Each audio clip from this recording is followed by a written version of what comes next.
wabarakatuh. Perkenalkan, nama saya Zulfa Zafarina dari kelas AKM 3. Di sini saya akan mempresentasikan sedikit tentang masa fertilisasi atau yang kita kenal dengan masa pembuahan. Sebelumnya, masa fertilisasi adalah proses pembuahan di mana terjadinya peleburan antara inti sel gamet laki-laki atau biasa yang disebut dengan sperma dengan inti sel gamet perempuan atau biasa yang disebut dengan sel telur yang akan menghasilkan suatu sel yang baru yang bernama zigot. Sebelum memasuki masa fertilisasi, ada yang disebut dengan ovulasi. Ovulasi adalah keluarnya sel telur yang telah matang dari ovarium.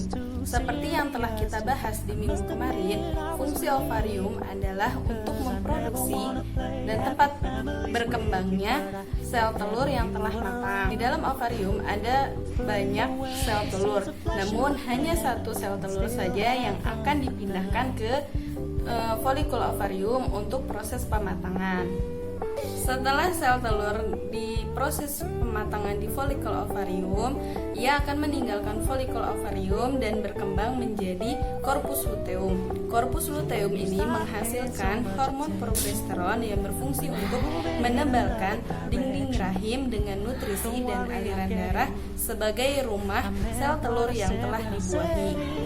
Biasanya, sel telur di dalam tuba Fallopi bertahan selama 24 jam.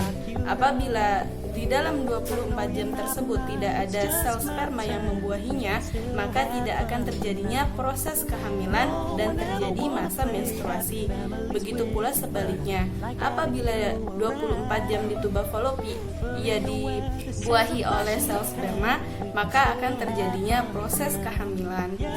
Pada pria, biasanya sekali ejakulasi menghasilkan sekitar 300-400 juta sel sperma. Sel sperma yang dapat masuk ke vagina hanyalah yang berkualitas bagus yang telah diseleksi oleh serviks. Setelah sel sperma masuk ke dalam vagina, ia akan mencari sel telur yang siap untuk dibuahi. Biasanya, waktu untuk mencapai sel telur kurang lebih 45 menit dan sel sperma berjalan sekitar 18 cm dari serviks menuju tuba Fallopi.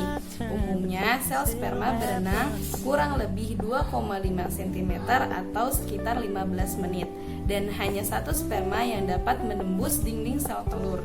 Setelah sel sperma berada di dalam indung telur, ia akan melalui proses penetrasi ke dalam sel dinding telur dengan mengkombinasikannya materi genetikanya dengan sel telur melalui proses yang disebut dengan pembuahan.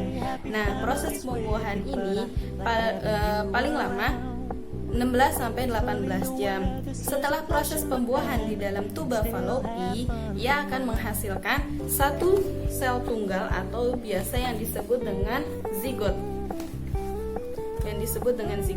Pada hari kedua ia terbentuk 2 sel, pada hari ketiga ia terbentuk 4 sel, pada hari keempat ia membentuk 16 sel, pada hari kelima ia membentuk blastokisto awal, pada hari ke-6 dan ke-7 blastokisto tahap akhir, dan pada hari ke-8 sampai 9 embrio memulai implantasinya atau biasa yang disebut dengan proses kehamilan.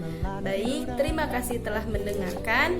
Kurang lebihnya mohon maaf. Wassalamualaikum warahmatullahi wabarakatuh.